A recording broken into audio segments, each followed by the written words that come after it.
The separation of church and state is one of the core ideas of the US Constitution, but discussions of this topic often turn into arguments about freedom of religion and freedom from religion.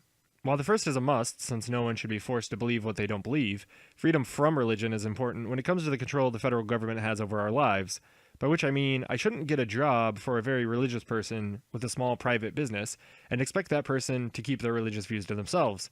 However, I should be able to live my life without the government imposing restrictions on my life for religious views that I do not hold. This brings us to Donald Trump's executive order signed Thursday, which sets to ease the restrictions placed on nonprofit organizations, including churches, from participating in elections and endorsing candidates. It also gives greater ability for companies to deny contraceptives and employee health coverage. On the second matter, it seems like this is protecting the religious freedoms of the business owner, but we should ask ourselves if that's really true. If I object for religious reasons to providing health coverage because I believe that faith or magic crystals or any other type of pseudoscience or untested medicine, can I then, for religious reasons, not provide health coverage and instead provide healing crystals or whatever else? The answer is, of course, no. I could give my employees healing crystals as well, but I would still need to provide them with insurance that meets the legal requirements. So how is birth control any different? I can't get out of paying my taxes for religious reasons, so why should I be able to avoid these costs? When we run a business, we have to comply with certain rules and regulations even when we don't agree with them, and we don't get to use the excuse that it wasn't a policy when we started the business because that's part of the risk of doing business. The laws may change, but we still have to comply with the laws even when we don't agree with them. Now, that doesn't mean that we should just accept any regulation laying down. There are plenty of reasons to be opposed to new laws, but we must still comply now, and then we can do what we need to change them later. And I think contraceptives are the same thing. You may object on religious grounds, but no one is forcing you to take them. You're being forced to pay for them for employees, but you have to pay for things we don't agree with all the time. That's part of a civilized society. There will be things that I want that others don't, and things that those people want that I don't, and at some point we'll have to find some middle ground, which either means no one paying for anything and then nothing gets done, no parks, no highways, no public water sources, or we end up compromising and both sides get some of what they want and some stuff they don't want. But if we allow religious exemptions, then anyone can use that excuse anytime they don't want something, and then we'll be back to option A where nothing gets done. So now let's talk about the other part of the executive order. The order is an attempt to weaken the Johnson Act, named after LBJ before he became the 36th president of the United States. The act isn't really that much affected by Trump's order, though, since any real change would require action by Congress, so the executive order isn't really that big of a deal. After all, the next president could just revoke the order, as Trump has done with many of Obama's executive orders. But it still has some impact on our lives while it's still in effect. The main thing is that it allows churches to participate in political campaigns.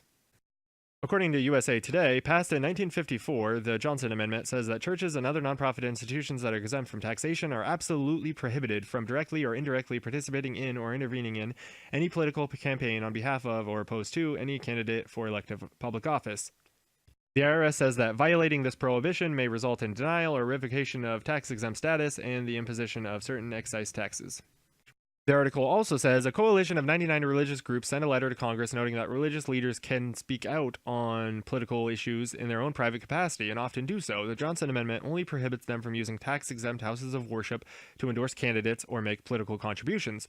Calling for the retention of the Johnson Amendment, the letter said that current law simply limits groups from being both tax-exempt ministries and a partisan political entity.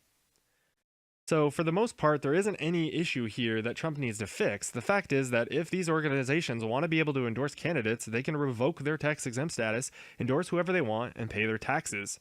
Or if they want to not pay their taxes, all they need to do is not use their tax-exempt organization for endorsing one side or the other, while the individuals can do whatever they want and use their own money however they want, just as long as it's their own income and not the revenue of the nonprofit organization. So it seems to me like Trump is just trying to keep his promise to the religious right who helped him win the election. And ultimately, it'll probably be kind of shitty for some people, but probably won't do a whole lot, and just get overturned next time we have a slightly more left-leaning president. But at least I don't live in Russia, because then I'd have to deal with a lot more religious overreaching than I have to deal with here. According to the Washington Post, a man was arrested for playing Pokemon Go in church.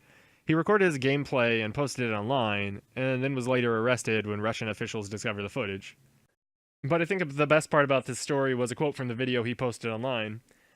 "But you know, I didn't catch the rarest Pokemon that you could find there. Jesus." Sokolovsky, an outspoken atheist, said at the end of his video he recorded that day. They said it doesn't even exist, so I'm not really surprised.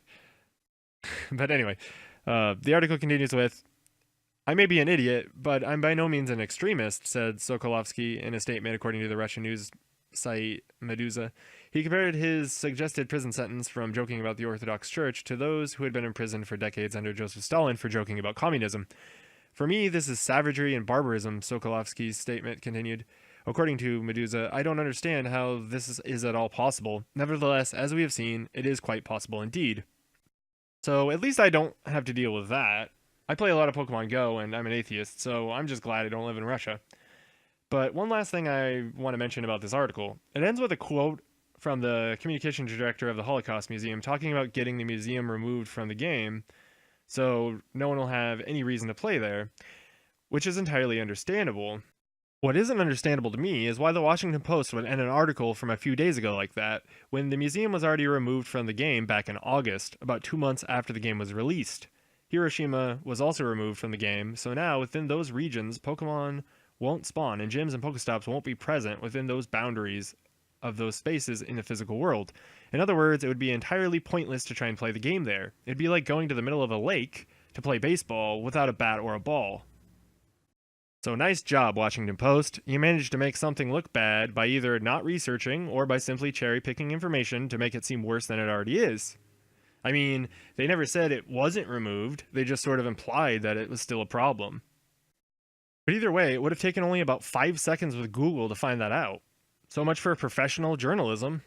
If you aren't going to investigate, maybe don't call yourself a journalist.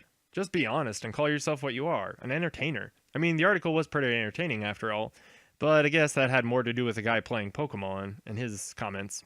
So on second thought, maybe don't do that either. So thanks for watching. You can rate this video and leave a comment to let me know what you think. You can also subscribe to my channel if you like my work, and you can follow me on social media. The links are in the descriptions. Thanks for watching, and see you next time.